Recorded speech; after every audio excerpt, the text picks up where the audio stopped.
Sveiki, man sauc Vadims. Un man sauc Ričards. Un šodien mēs iepazīsimies ar AdWords pārskatīšanas procesu un visbiežākiem reklāmu noraidīšanas iemesliem, un ko mēs esam pamanījuši tieši Latvijā. Super. Tad šodienas tēmas mums būs, to arī izrunāsim arī cauri. Tātad pirmkārt iziesim cauri reklāmu pārskatīšanas procesam, cik tas tad ilgi aizņem. Iziesim cauri visbiežākiem meklēšanas, reklāmas noraidīšanas iemesliem, reklāmas tīkla, reklāmas noraidīšanas iemesliem, Gmail reklāmas noraidīšanas iemesliem, YouTube reklāmas arī noraidīšanas iemesliem, un tad beigās arī izrunāsim drusku vairāk arī par viedņu politiku, un kas būtu arī jāņem vērā. Tad sākam. Tātad sāksim tagad ar reklāmu pārskatīšanas procesu. Tātad te ir vairāki punkti, un es domāju, tas arī būtu jāņem vērā. Un tātad reklāmas, kurām nav sensitīva satura, tiek pārskatītas 24 stundu laikā. Tad pēc mūsu video mēs pašā apakšā ieliksim linku, kur jūs varat arī paskatīties, kas skaitās sensitīvs saturs. Un sensitīvas reklāmas, var arī aizņemt virs 24 stundām, kamēr tās tiek reāli pārskatīts. Jo ar sensitīvo saturu kādreiz ir tā, ka arī vienkārši manuāli cilvēkam jāiet jūsu reklāmā, jāpaskatās, kāda tipa saturs tur ir un vai viņš atbilst arī mūsu politikai vai nē. Bet, ja tad kādos gadījumos tad varbūt vajadzētu sazināties ar mums, ja, tad, ja reklāmas vēl joprojām netiek pārskatīts, tad arī ir divi primāri iemesli. Tad reklāmas bez sensitīvā satura tiek pārskatīts vairāk nekā 24 stundas. Un tad otrais būtu, ka reklāmas ar sensitīvu saturu tiek pārskatīts vairāk nekā 48 stundas. Tad, ja tas notiek jūsu kontā, tad droši sazinieties ar mums. Un šajā ziņā arī nevajag gaidīt. Ja jums, piemēram, ir reklāmas bez sensitīvā satura un ja tās aizņem vairāk par 24 stundām, šeit arī var negaidīt varbūt 48 stundas vai ilgāk. Vienkārši piesniegt, dodiet ziņu, un tad mēs palīdzēsim ar to. Tieši tā. Un tad varbūt arī iziesim cauri tagad reklāmas statusam. Tad ir vairāk reklāmas status, un viens no viņiem jūs redzat arī drusku zemāk, kur tad, ja pašā sākumā, tad, ja jūs izveidojat jūsu reklāmu, viņi uzreiz netiek apstiprināti. Viņa tad varētu vai nu ies tādā statusā, kur reklāma tiek pārskatīta, vai ir tāds status, kur ir piemērots. Šajā piemērā jūs redzat, ir rakstīts Rīgas budžeta vietnīca, ja, tur ir 10% atlaidi un tā tālāk, un jūs redzat, status ir piemērots. Un tas nozīmē, ka reklāma tad varētu potenciāli strādāt, bet viņa līdz beigām tad netika pārskatīta. Un tad, viņa aizies, tad būs arī cits status pašās reklāmas beigās. Tad vai nu būs apstiprināta reklāma, vai nu būs arī noraidīta beigās. Tas viens no diviem iemesliem. Bet, ja tomēr reklāma tiek noraidīta, ja, kas netiek pārāk bieži, droši dodiet mums ziņu, mēs jums palīdzēsim saprast, kas varētu būt par iemeslu, kāpēc reklāma tika noraidīta. Jūs arī šo procesu arī varat paši, atkārtoti atsākt, tad reklāmu pārskatīt. Ja jūs zināt, kādas izmaiņas būtu jāveic, tad jūs to varat arī izdarīt, uzspiežot uz to kvadrātiņu, kur jūs redzat drusciņu augstāk, piemēros kvadrātiņš, ja jūs uzspiežat uz viņu, tur būtu jābūt rakstītam, kas tas iemesls primārais, kāpēc jūsu reklāma tika noraidīta. Un ja jūs to reklāmu rediģējat ātri, ja, tad reklāma tad automātiski atkal aiziet pārskatīšanas procesu, ja, un es domāju, tad dažu stundu laikā tad reklāmai, cerams, tad vajadzētu arī būt apstiprinātai.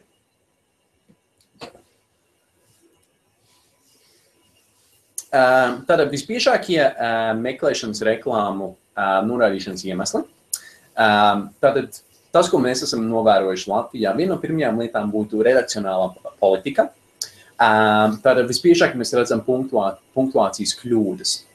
Tās varētu būt lietas kā divas izsaukuma zīmes vai, piemēram, nav ielikta atstarpe starp vārdiem.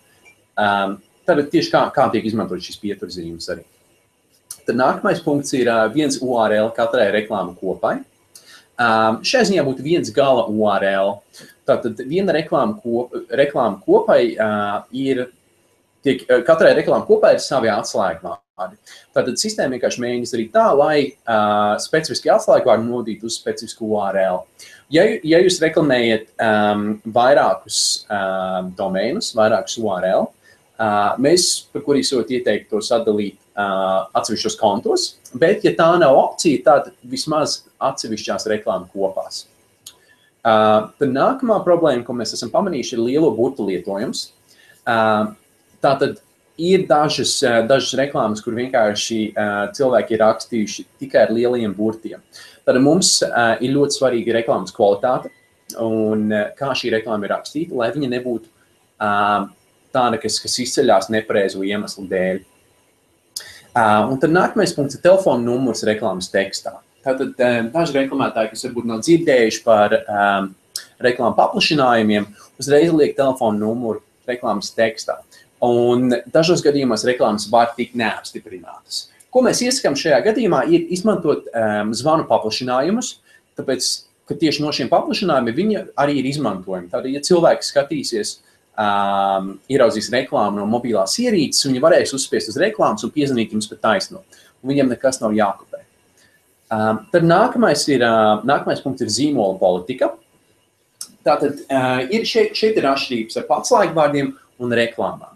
Tātad atslēgvārdiem netiek piemērota zīmola politika. Tātad jūs varat izmantot dažādu tipu atslēgvārdus. Bet pats svarīgākais ir, jūs nevarat šos aizsargātos terminus vai brandus izmantot savā reklāmas tekstā, ja jūsu konts vai domēns nav autorizēts to izmantot. Tātad tie varētu būt zīmoli kā Sony vai kaut kas cits. Tad ir ļoti svarīgi vienkārši saprast to, ka jūs varat reklamēties uz tiem atslēgvārdiem, bet jūsu reklāmai ir jābūt skaidrai un izveidotai tā, ka jūs necenšaties apmānīt cilvēkus. Jā, ko es jau arī gribēju piebilst pie šī, tad, ja jūs arī gribat aizsargāt arī savu zīmolu, tieši atvodas dažādiem reklamēšanas kanāliem, tad es iesaku jums pieregistrēt jūsu zīmolu, ko var izdarīt ar mūsu palīdzības centru, kur var aizpildīt formu, un tad šī forma tiek tālāk nosūtīta mūsu zīmolu komandai, kur tad 2 nedēļu laikā viņi izskatīs jūsu pieteikumu, un tad ceram, ka arī jūsu zīmols būs pieregistrēts mūsu sistēmā. Tālāk tad mēs iziesim cauri, tad paskatīsimies uz reklāmas tīklu un reklāmu noraidīšanas iemesliem, kas tad Latvijā varētu būt par problēmām, ko mēs esam paši pamanījuši, par ko tad cilvēki mums zvana un raksta arī ļoti bieži. Pirmais būtu redakcionālā arī politika, tas ir diezko bieži, tad jautājumi rodas par šo. Tad nav redzams zīmola logo, zīmola nosaukums, vai nu nav arī URL pašā bildē. Tātad, ja jūs izveidojat banerīti, tad kaut kāds banerīšs veidojot, tur obligāti jābūt vai nu logo, vai nu tā zīmola nosaukums, piemēram, Sony, piemēram, mums ir, tad vai Sony logo, vai vienkārši uzrakstīs Sony, vai nu arī URL, piemēram, sony.lv.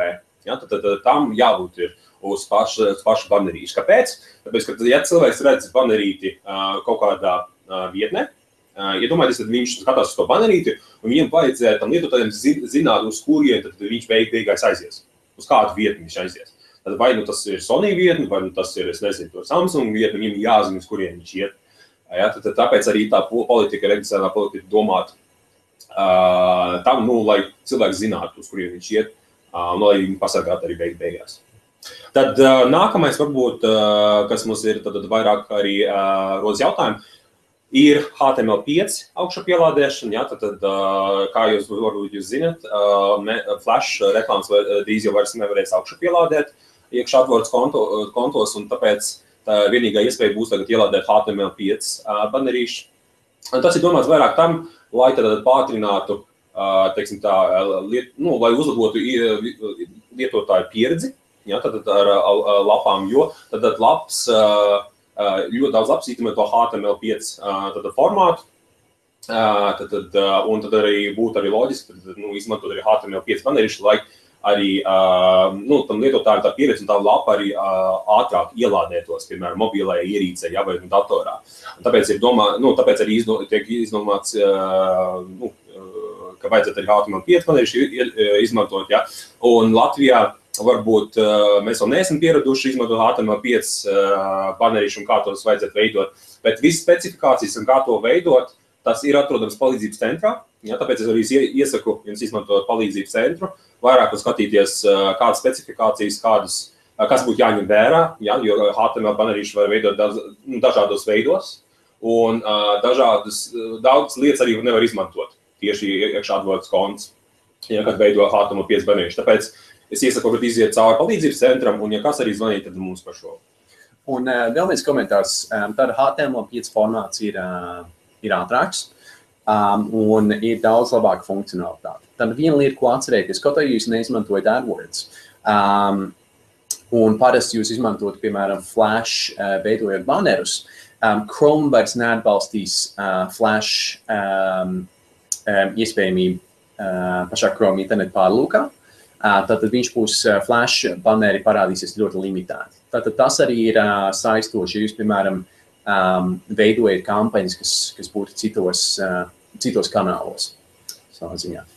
Jā, tad nākamais punkts, paldies, Ričard, tad nākamais punkts arī būtu tad arī pārmērīga mirgošana, kas arī attiecas uz redakcionālo politiku. Tad, ko tas nozīmē? Ja? Tad, kad ir rakstīt, piemēram, banerītī pēc šeit, ja, piemēram, cilvēks uzliek peli uz banerīšu, kur ir rakstīts pēc šeit, kas varētu būt tādā kastītē, teiksim tā, un tad viņi sāk mirgot. Bet nevar pārmērīgi tā poga, piemēram, mirgot. Vai nevar būt vēl kaut kādi citi elementi banerītī, kad piemēram, peli ir uz banerīti, ka kaut kas tur notiek un pārmērīgi tiek mirgots. Ja? Tas, diemžēl, nav atļauts. Un to mēs esam redzējuši arī dažādos gadījumos, kad cilvēki mēģina mudināt, teiksim, tā lietotājs arī vairāk klikšķināt uz banerīšiem, lai jūsu vidējais klikšķu skaits arī būtu arī lielāks. Ja, tāpēc, bet, diemžēl, tāds elements nevar izmantot, tāpēc varbūt iesaku vairāk kreatīvāk domāt, kā veidot banerīšu, lai cilvēkiem reāli būtu interesi par to banerīt, ja, lai viņi nespies tikai tāpēc, ka tur ir kaut kādi specifiski elementi, kuri domāt, lai viņu spiest, teiksim tā, uztīšanāt uz to banerīt. Ļoti svarīgs punkts ir vienkārši domāt par to, par lietotāju pieredzi. Par lietotāju pieredzi mājaslapās, fórumos, blogos. Tātad tā pieredze vairs nav laba, ja viņiem pēkšņi ir mirgojuši baneris, kas neapstājās visu laiku. Kas ir ļoti svarīgi, lai saprastu to, kā jūs veidojat banerus un cik jūs spēcīgi uzrunājat cilvēkus ar tiem. Tieši tā. Iedomājieties, piemēram, jūs esat, piemēram, kaut kādā mājaslapā, kaut kādā emuārā Latvijā, ja, un jūs ir kaut ko 2-3 banerīši, ja, vienā tā pašā brīdī, un viss 3 no viņiem mirgo. Ja, tad arī varētu būt tāds lietu.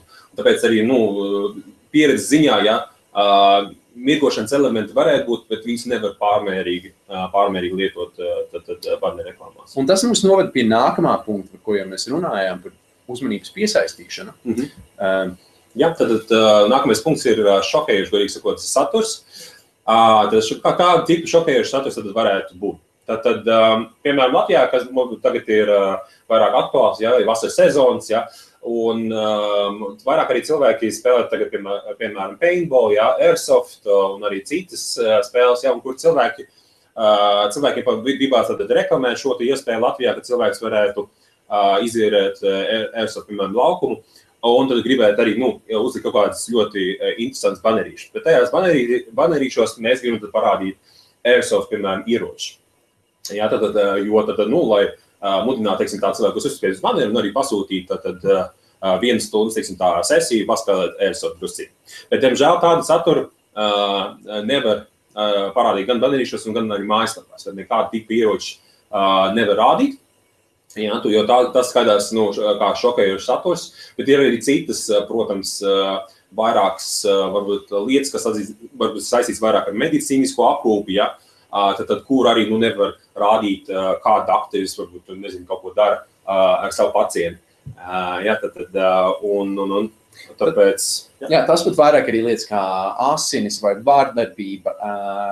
Lietas, kas ir domāts tieši kā mēs minējām iepriekšējā lietā, vienkārši piesaistīt cilvēku uzmanību ar šokējušu saturu. Tieši tā. Tad pie pēdējā punkta ir tāda politika, kas saucās nepatiesās informācijas sniegšanas par sevi, produktu vai pakalpojumu, maldinošās vai nereālās reklāmas. Tad tev varbūt apakšpunkts ir reklāmas, kuras maldina lietotājs vai ar viltu iesaist lietotājs miedarbībā ar tām. Ja, tad kāds piemērs varētu būt Latvijā, varbūt specifiski un arī visā Baltijā, ir, ka vairāk reklāmdevēji mēģina piesaistīt lietotāju uzmanību ar, teiksim tā, maldinošām bildēm, kur varbūt mēs garantējam, vai varbūt apsolam pašā panerītī, ka cilvēks varēs varbūt pazaudēt 10-20 kg mēnešu laikā. Ja? Un tad tas tiek parādīts, teiksim tā, vizuālajā panerītī. Kas, godīgi sakot, ir arī pēc politikas, un arī tas nevar būt garantēts katram cilvēkam, kas reāli varētu notikt. Ja? Un ja mēs to arī panerītī parādam, piemēram, es nezinu, tur cilvēks, nezinu, pazaudēt tur svāru mēnešu laikā, ja tā viņš izskatījās, piemēram, nezinu, tur mājā, un tā viņš tagad izskatās jūnijā. Ja, tad to diemžēl nevar darīt. Jā, šeit ir ļoti liels punkts, ko es gribētu minēt, ir apgalvojumi. Tātad kādus apgalvojumus izsaka mājaslapa. Specifiski apgalvojumi par specifiskiem rezultātiem, tas ir kaut kas, ko mēs neatļaujam.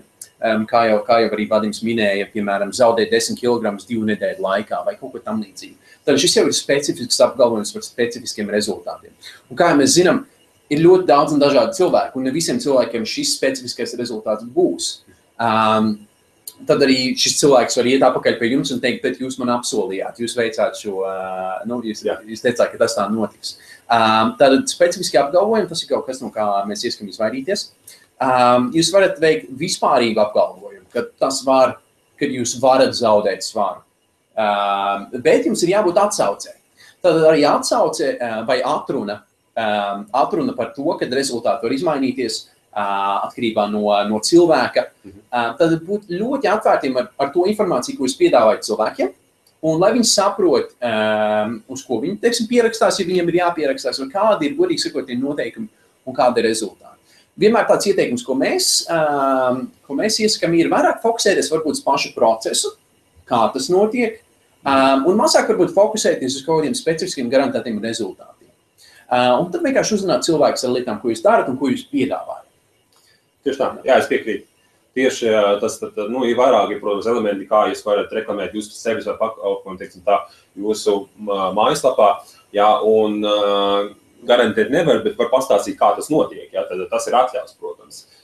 Bet rezultāts, te varu pasaprotami, ka cilvēkiem ir dažādi, ja, tad ir te jādomā par cilvēku veselību, ja, tad par statusu, visādiem dažādiem faktoriem, ja, kas var attiekties cilvēku. Tāpēc tos pašus rezultātus nevar gadīt vienu to pašam cilvēku.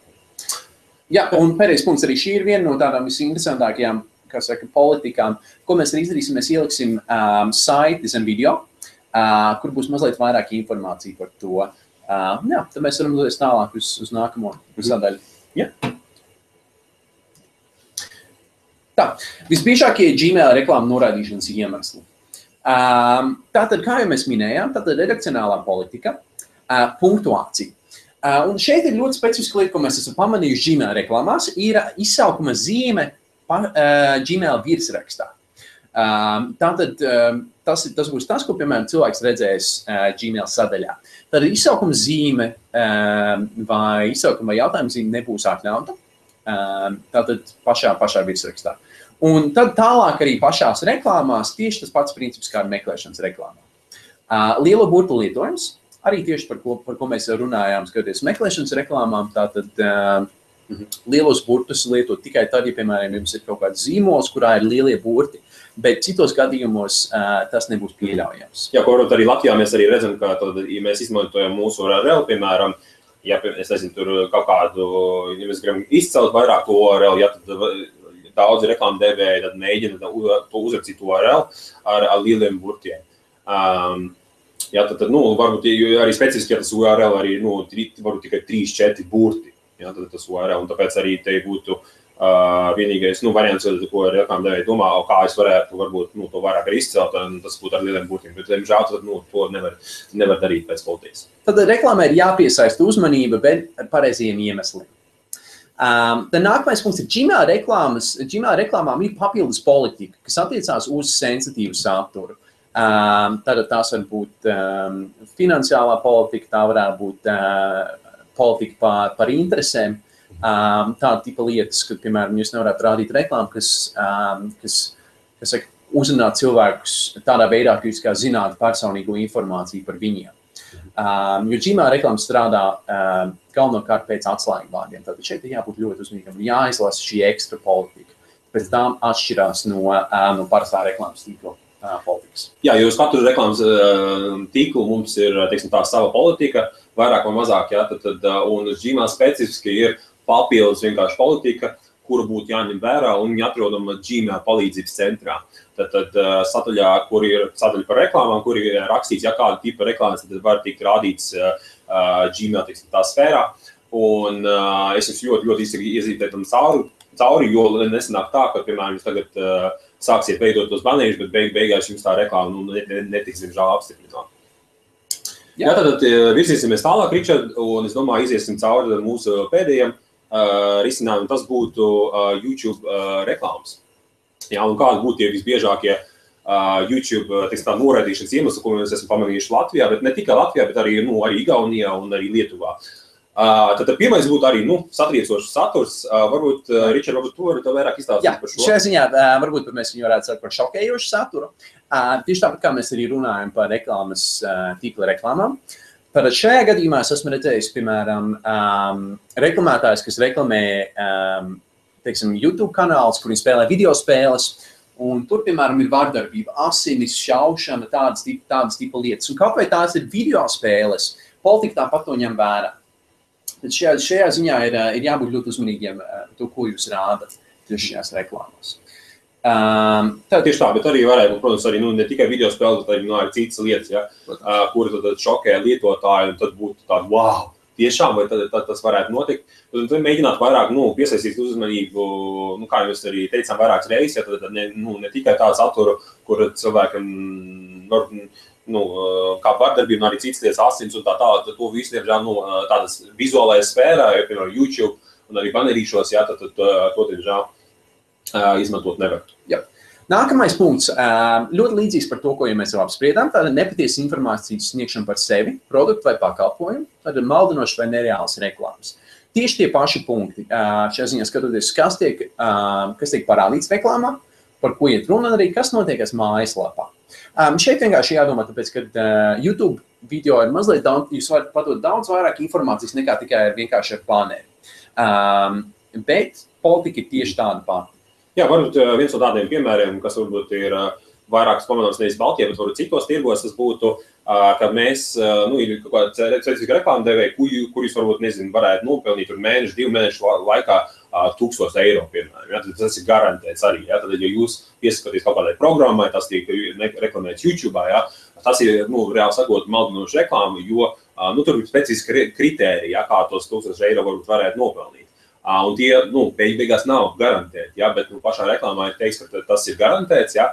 Un, protams, ja jūs iziet cauri tam teiksim, tā biznesa modelim, ja? Tad, ko jūs redzēsiet tajā vietnē, te jābūt biznesa modelim tajā vietnē, lai saprastu, kā piemēram, tie 100 000 vai 1000 eiro, ja, tad būtu nopelnami. Ja kaut kas tam līdzīgs, ja kaut kas tiek garantēts, ja, tad jūs plānojat kaut ko tādu darīt, jums jābūt biznesa modelim mājaslapā, kā tie 1000 eiro tiek nopelnīti, ja, lai cilvēks arī saprot, lai nekas netiek maldināts, ja, un lai viņam būtu arī vairāk specifiski punkti, ja kaut kas, piemēram, nenostrādā, teiksim tā, vai kaut kam līdzīgi, lai būtu arī, teiksim tā, e-pasta adrese, kur viņš var rakstīt jums un jautāt jautājumus un vai atstāt atsaukus. Ja, tad pēdējā lieta, kas varbūt vairāk attiecas uz YouTube arī reklāmu, ja, tad te ir tāds specifisks punkts, kur reklāmas ir apstiprināta, bet seansi neuzrādās. Ja, un mēs domājam, ka reāli beigās tā reklāma netika apstiprināta. Bet ir vairāk iemesli, kāpēc tieši YouTube, kā reklāmas risinājumi, kāpēc tur reklāmas varētu neaiziet. Tieši Latvijā, Lietuvā un arī Igaunijā. Tātad, ja mēs mēģinam YouTube pašā sākumā, teiksim tā, ierobežot rādīšanas biežumu, ja, tad mēs mēģinam to ierobežot, piemēram, parādīt tikai cilvēkiem vienu reizi YouTube reklāmu dienā, tas būtu viens ierobežojums, ja, ja mēs, piemēram, mēģinam tur uzreiz uzliekt ļoti zemes likmes pašā sākumā kampaņā, tad, ja mēs, piemēram, uzliekam 1 centu par skatījumu, Ja, tad tas būs kā piemērs kā tāds. Vai arī citi tipi ierobežojums, kā piemēram demografiskā ierobežošana, kur mēs tikai reklamēsim, piemēram, cilvēkiem no 18 līdz 24 gadiem. Tāda visa tipa ierobežojumi tiek ņemti vērā, kad kampaņa tiek palaista. Ja, un kampaņa, YouTube kampaņa nevienmēr varēs tikt palaista balstoties uz šiem te ierobežojumiem. Jo tas te vajadzētu pašā sākumā domāt drusciņ plašāk, ja, tad nevis šaurāk, bet plašāk, tad mēģināt iestatīt varbūt lielāku targetēšanas metodu, tad varbūt targetēt visiem, un pēc tam mēģināt dažu dienu laikā vai nedēļas, vai pēc nedēļas to sašaurināt. Jo sistēma vienkārši nevarētu, tad arī atrast beigās tik daudz lietotāju Latvijā, lai parādītu, jo tur jābūt kaut kādam minimālam skaitam lietotājiem, lai parādītu šo reklāmu. Tāpēc, tas labākais risinājums būtu reāli to mēģināt plašāk padarīt YouTube, un tad mēģināt sašaurināt tos vairākas targetēšanas metodus. Tad vēl viens punkts, ko es gribēju minēt no savas puses, tātad YouTube, jūs varat darīt visas tās lietas. Jūs varat ielikt rādīšanas ierobežošanas, biežumu, likmes, kā arī cita tipa mērķēšana. Šeit tā galvenā ideja vienkārši ir, kad īpaši jūs sākat, un šī ir jūsu pirmā YouTube kampaņa, tad sākat varbūt plašāk, mazliet skatīties datiem un tad optimizēt un savilkt to mērķēšanu ciešāk. Jo tiklīdz jūs sākat ļoti šauri, ir iespēja, ka ir pārāk sašaurināts. Tīpaši, ja mēs sākam skatīties uz 3 vai 4 dažādiem mērķēšanas veidiem, kas tiek sakombinēti kopā, jo tad jūs veicat ļoti precīzu mērķēšanu, un tur varbūt sanāk tā, ka varbūt maksa par skatījumu var paaugstināties, lai tā, ka jūs esat izvēlējies tik precīzu mērķēšanu. Tad visi šie punkti var spēlēt lomu. Jūs vēl aizvien varat izmantot tēmēšanu, ko piedāvā YouTube, bet mēs sāk mazliet plašāk un tad optimizēt, kad reklāma sāk rādīties un iet. Super, paldies, Viļņa. Un tad iziesim pēdējiem sadaļai cauri un paskatīsimies vairāk arī uz viedņu politiku. Ja, tad mēs izrunājam cauri reklāmu, tad būtu arī labi izrunāt drusku vairāk par viedņu politiku un kāpēc arī reklāma tad varētu tik noraidīt dēļ mūsu vietas, jo tur kaut kāds specifisks saturs vai arī kaut kas cits arī noteikti mūsu vietnē. Tad pirmais būtu vietnes noraidīšana, ja, specifiski uz iemesliem kā ļaunprātīga programmatūra. Ja, tad tāds varētu būt kaut kāds varbūt vīrus, kas ir ienācis, ja, kas kaut kur atrodams varbūt jūsu serverī un tā tālāk. Tad te būtu ieteikums iziet cauri jūsu mājaslapas izstrādātāji, izskanēt visu, ko vien iespējams, godīgi sekot, un mēģināt atrast, ja, izdēst ārā to vīrusu, un lapai 24 stundu laikā vajadzētu būt atkal palaistai un arī reklāmai vajadzētu aiziet. Bet, ja ne, tad droši es iesaku sazināties ar mums, ja, tad izrunāt šo cauri, jo varbūt mums arī būs kaut kāda papildus ieskati, un mēs mēģināsim jums palīdzēt arī ar šo. Un vēl viena lieta, ko es vēlējos pieminēt, ir tas, ka, teiksim, ja vietni noraidīt ļaunprātīgas programmatūras, tas ir kaut kas, ko jūs paši varat atrisināt, noskanējot lapu, bet arī serverus, jo tašreiz ir iespējams, ka ļaunprātīga programmatūra ir serveros. Un ja sistēma noskanē lapu un saprot to, ka tajā vairs nav ļaunprātīga programmatūra, tad mājaslapa, tad vietne tiks iespējot automātiski. Ja tomēr tas nenotiek, droši dodiet mums ziņu, un tad mēs palīdzēsim tik galā ar šo problēmu, vai izprast, kur varbūt šī problēma slēpjas. Tad nākamais punkts ir vietne ir izstrādes stadijā.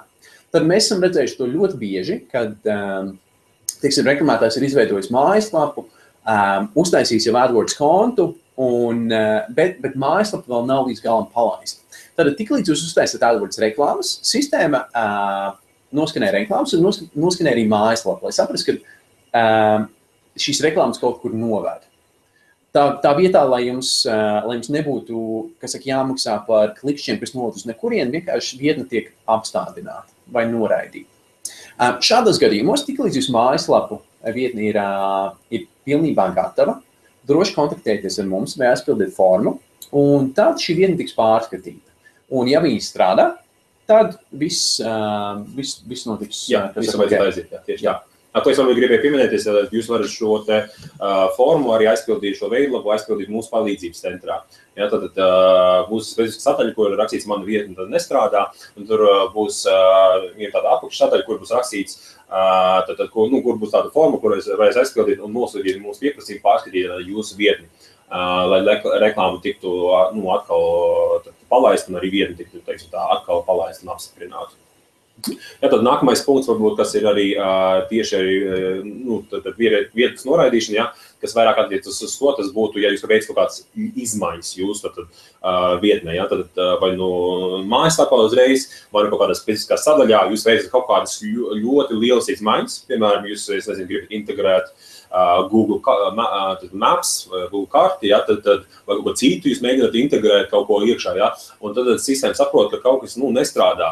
Un te jāskatās, cik procentuāli kādas izmaiņas tiek veikts un cik procentuāli liels tādas izmaiņas ir, ja, vai kaut kas strādā, vai kaut kas nestrādā. Protams, jūs varat tās izmaiņas veikt, bet ja jums, piemēram, tas izmaiņas ilgs, piemēram, nedēļu, 2 nedēļas, tur tāpat lieta, kas attiec arī uz vietnes, kad viņas izstrādes stadija, ja mēs negribam, lai jūs maksātu par klikšķiem, ja jūsu mājaslapa vai vietne nestrādā beigās.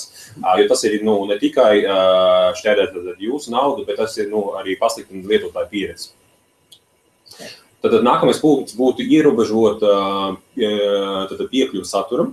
Ja, tad tas ir ļoti tāds interesants punkts, kur tad, ja mēs novedam cilvēku uz specifisku mērķa URL, tad mēs, ja mēs mēģinām tad izdarīt tā, lai cilvēks uzreiz pieregistrējas, diemžēl šo nevar darīt. Tad, ja mēs vedam cilvēkam sāstam par kaut kādu saturu, un mēs kaut ko reklamējam, ja, tad viņam kaut kādu saturu tad vajadzētu beigās redzēt.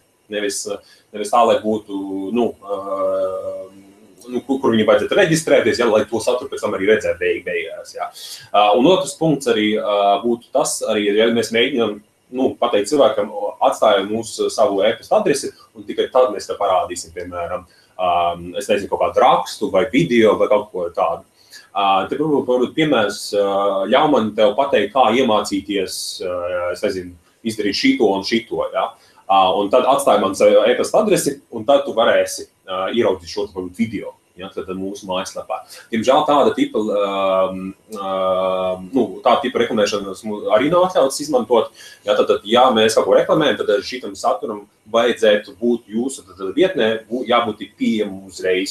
Ja, tad nevajadzētu būt kaut kādā papildus soli. Tātad dažas lapas, mēs to pilnībā izprotam, ka dažās lapās ir iespējams piereģistrēties, un tad iegūt vairāk informāciju. Šis politikas punkts ir vairāk tieši lapām vai nosēšanās lapām, kas ir tieši domātas e-pasta iegūšanai vai veidot tādu, kā saka, e-pasta vārtus, ka cilvēks nevar piekļūt nekam citam, izmantot tikai tajā brīdī, kad viņš uzraksta e-pastu, iedod jums viņu e-pastu. Tātad tiek vienkārši prasīta šī informācija, pirms tiek piedāvāt kaut kas vēl klāt, kā vēlams saturs. Un šeit ir vienkārši domāt par to, kā cilvēki iedarbosies ar jūsu lapu, kāda būs viņu pieredze. Bet tas ir visiem lietotājiem, ne tikai lietotājiem, kas iedod jums e-pastus, kāda būs pieredze lietotājiem, kas ir nonākuši uz jūsu lapu. Tieši tā. Pēdējie 2 punkti, kas mums arī ir, ko būtu arī ļoti vērtīgi izrunāt, un kas arī vairāk arī attiecas uz Latviju varbūt. Tad nepatiesās informācijas sniegšanas par sevi produktu vai pakalpojumu maldinošanas vai nereāls reklāmas. To mēs, godīgi sakot, vairāk arī parunājām tieši reklāmas, teiksim, tā sadaļā.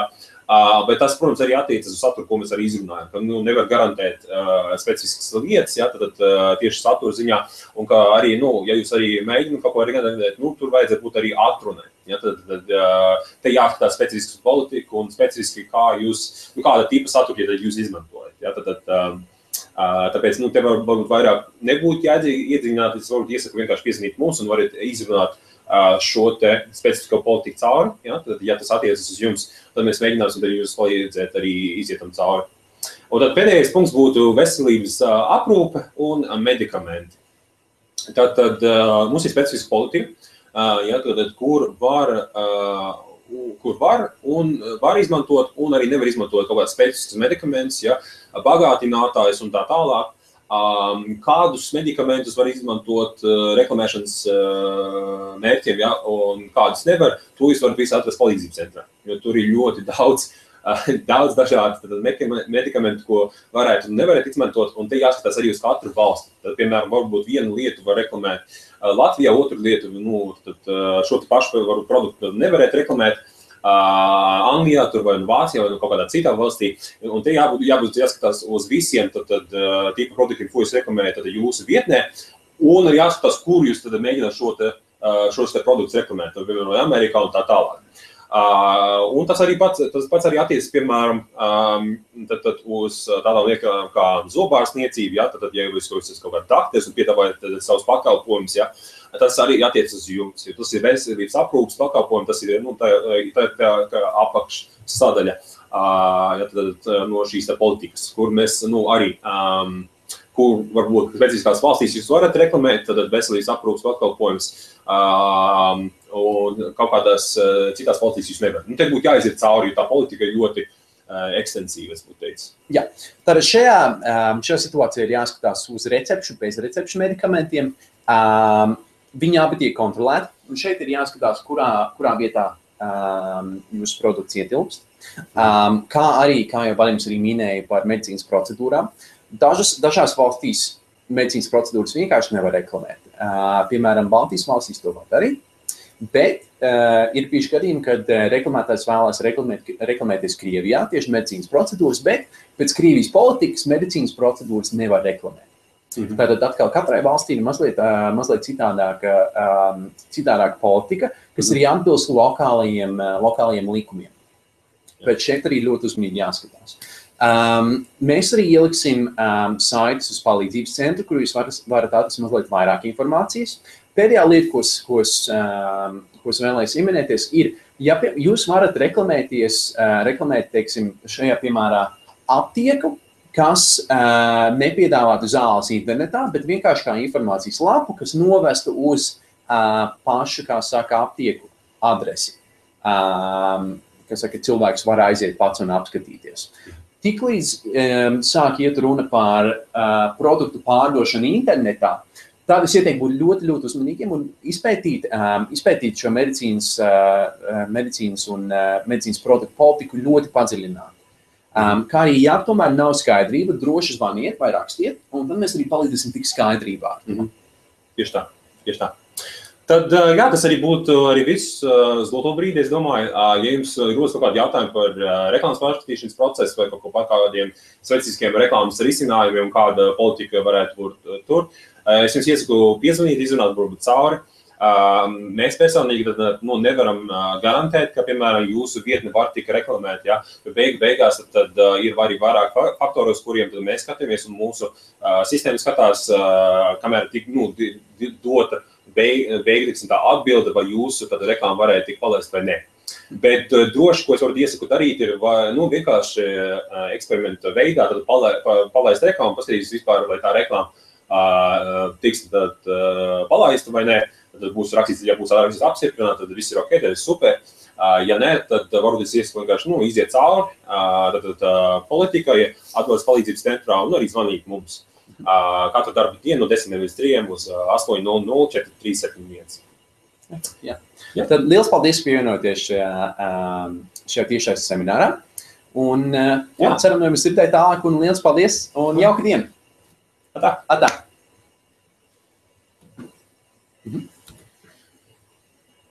Perfect. Stop broadcasting.